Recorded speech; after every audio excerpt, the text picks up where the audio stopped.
राष्ट्रपति द्रौपदी मुर्मू 3 दिवसीय दौरे पर झारखंड पहुंची थी और इस बीच कई लोग उनसे मुलाकात करने के लिए राजभवन पहुंचे थे। आज अंतिम दिन था। आज राष्ट्रपति द्रौपदी मुर्मू दिल्ली के लिए रवाना हो गई, लेकिन सुबह से ही तमाम नेता उनसे मुलाकात करने के लिए पहुंच रहे थे। इस बीच बड़कागांव विधायक अंबा प्रसाद भी उनसे मुलाकात करने के लिए पहुंची थी, निवेदन लेकर पहुंची थी। हम इन्हीं से बात करेंगे, जानने की कोशिश करेंगे कि आखिर राष्ट्रपति के समक्ष इन्होंने क्या कुछ बातों को रखा है और उन्होंने इन्हें क्या कुछ कहा है। सीधा जुड़ते हैं कि आज आप राष्ट्रपति से मुलाकात करने के लिए पहुंची, क्या कुछ आपने उनके समक्ष रखा है, क्या कुछ निवेदन लेकर आप उनके समक्ष गई थी? देखिए, 3 विषय थे। एक ओबीसी आरक्षण था, जो सबसे गंभीर विषय हमारे राज्य में, जो एक सबसे बड़ा समुदाय है, सबसे बड़ा जो जनसंख्या है, वो वंचित होता जा रहा दिख रहा है। क्योंकि लगातार जब से झारखंड बनी है, बहुत सारी सरकारें आई, सब लोग उनको आस भरी निगाहों से देखे कि वो कम से कम ओबीसी को आरक्षण देंगे, ओबीसी के साथ न्याय होगा।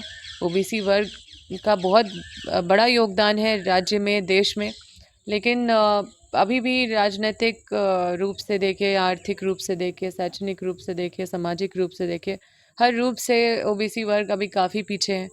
और मैं भी ओबीसी को रिप्रेजेंट करती हूँ और मैं ये लोगों से के बीच में जाती हूँ और काफ़ी दुखी है, आक्रोशित है लोग कि इतनी बड़ी जनसंख्या होने के बाद भी उस जनसंख्या को नज़रअंदाज किया जा रहा है। हालांकि हमारे सरकार की तरफ से पहल की गई और विधेयक पास कराया गया, पर क्योंकि केंद्र सरकार का मंशा साफ नहीं होने की वजह से, और अब आप सोचिए कि जहां ईडब्ल्यूएस को तुरंत लोकसभा से पारित कर दिया जाता है और सुप्रीम कोर्ट भी उसको स्वीकारते हैं कि ठीक है, ईडब्ल्यूएस अच्छा पहल है, और 50% आरक्षण का सीमा के ऊपर होने के बाद भी ईडब्ल्यूएस को मुहर लगता है।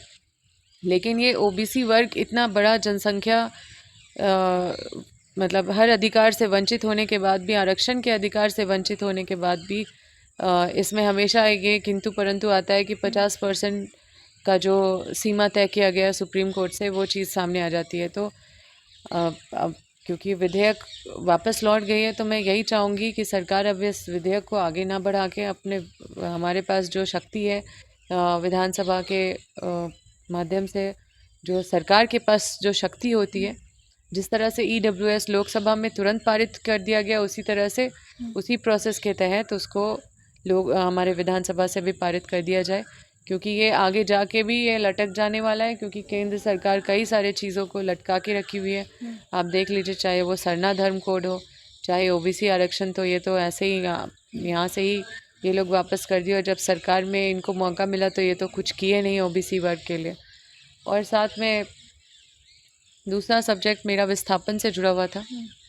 आप क्योंकि मैं विस्थापित क्षेत्र से आती हूँ, तो मैं बहुत सामने से उस चीज़ को महसूस कर पाती हूँ कि विस्थापितों का दर्द अभी ऐसा है कि उनको कहीं ना कहीं उनका दर्द देखने का ज़रूरत है। सभी को एहसास करने का ज़रूरत है कि हमें बिजली मिल रहा है, हमें हर सुविधा मिल रहा है, लेकिन जिस लोगों के अधिकार को मार के ये सब मिल रहा है, जिस लोगों का जीवन नर्क बना के ये सब चीज़ दूसरों को उपलब्ध कराया जा रहा है या देश में डेवलपमेंट कराया जा रहा है, कानून उनके लिए बनी हुई है, उनको प्रोटेक्शन मिला हुआ है, लेकिन उस कानून को भी ताक में रख के कंपनी काम कर रही है, और उस कंपनी के ऊपर मॉनिटर करने वाला या नकेल कसने वाला किसी के ऊपर हिम्मत नहीं है, कोई अधिकारी के अंदर हिम्मत नहीं है, क्योंकि ऊपर से पावर मिनिस्टर का कॉल आता है।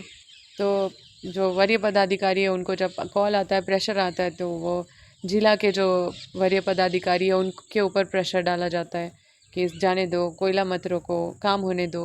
अब इस वजह से वो भी अवैध काम करते जाते हैं, क्योंकि उनको ये बोला जाता है कोयला है देश का, देश में बिजली की कमी हो जाएगी, तो कई तरह की चीज़ें का हवाला देके उसको तो बिजली की कमी झारखंड में देखने को मिल रही है। बिल्कुल, कोयला तो बहुत निकल रहा है, बहुत, लेकिन कहाँ से, मतलब ये दुर्भाग्य है कि मतलब केंद्र सरकार और ये डीवीसी मिलके जिस तरह से झारखंड के साथ सौतेला व्यवहार कर रहे हैं, वो साफ साफ देखने को है। आप जिला के किसी भी डीसी एसपी के साथ बैठ जाइए, आपको खुद पता चलेगा कि केंद्र सरकार की तरफ से जो फंड आती थी जिला में, वो भी रुक गई है। राज्य का में जो हमारा राज्य का पैसा है, वो रोक दिया गया है। और हर तरह से देखें, अभी बिजली का तो समस्या बहुत गंभीर है। पानी का भी जो नल, हर घर नल योजना है, वो भी ठप पड़ा हुआ है। वो भी बस सुनने वाली बात हुई। अभी भी हम लोगों को चापा नल, डीप बोरिंग और कई तरह की चीज़ों में परेशान होना पड़ता है, क्योंकि वो लगभग कई साल से जो योजना है वो धरातल पे उतर नहीं रहा है। हम लोग उसका मॉनिटरिंग कर रहे हैं, धक्का देने का काम कर रहे हैं, बहुत मुश्किल से कई कई चीज़ें हम लोग उतार रहे हैं। तो निश्चित रूप से जन भावनाओं के साथ जुड़ा होना चाहिए।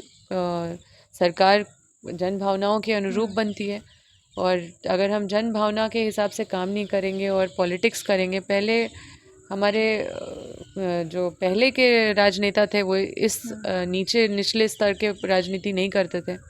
अब हमेशा सामाजिक सुरक्षा और सामाजिक न्याय की बात करते थे। अभी ना सामाजिक सुरक्षा है, ना सामाजिक न्याय है, दोनों खतरे में। अच्छा, कई बातों को लेकर आज राष्ट्रपति से मुलाकात की, उन्होंने क्या कुछ कहा, ये बड़ा सवाल है। देखिए, उन्होंने कहा कि मैं जानती हूँ ये तो पुराना समस्या है, झारखंड का बहुत इम्पोर्टेंट समस्या है। उन्होंने बोला कि ये चीज़ मैं संज्ञान में हूँ और मैं देखूँगी, उन्होंने ऐसा बोला। लगातार आप कई मुद्दों को लेकर अपनी आवाज़ को उठाते हैं। अभी हाल फिलहाल में एक आपका वीडियो तेज़ी से वायरल हो रहा था, जिसमें आप 60-40 नियोजन नीति को लेकर आप अपनी आवाज़ उठा रहे थे, जब अभ्यर्थी आपसे मुलाकात करने के लिए गए थे। तो क्या आपने इसको लेकर क्या मुख्यमंत्री हेमंत सोरेन से बातचीत की?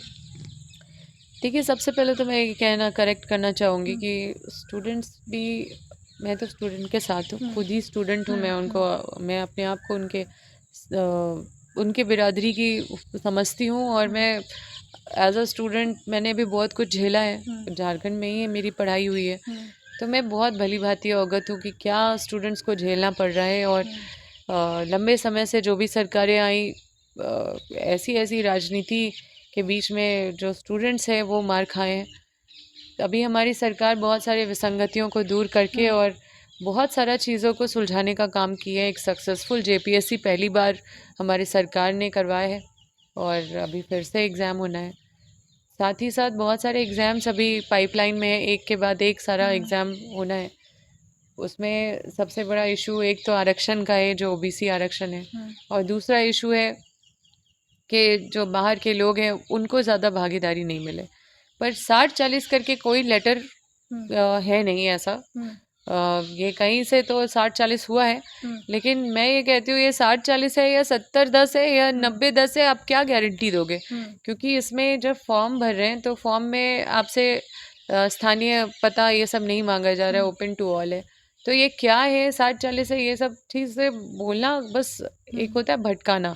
अगर मुद्दे की बात करें तो ये चीज़ होना चाहिए कि आप झारखंड के हो, इसका अनिवार्यता होना चाहिए कि उसमें लिखा रहे एड्रेस में कि हम झारखंड से हैं।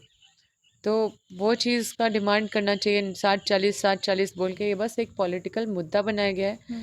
मैं स्टूडेंट से अपील करना चाहूँगी, मैं भी आपकी मांग के साथ खड़ी हूँ कि यहाँ के लोकल लोगों को मिले, ज़्यादा से ज़्यादा भागीदारी मिले, मैक्सिमम भागीदारी मिले। और उसके लिए आप माननीय मुख्यमंत्री अपने सारे लीडर्स सरकार के समक्ष इस बात को रख रही हो। विधानसभा में भी इस बात को मामले को उठाया है हमने, और एक विधायक होने के नाते जो मेरा फ़र्ज़ है वो मैं कर रही हूँ।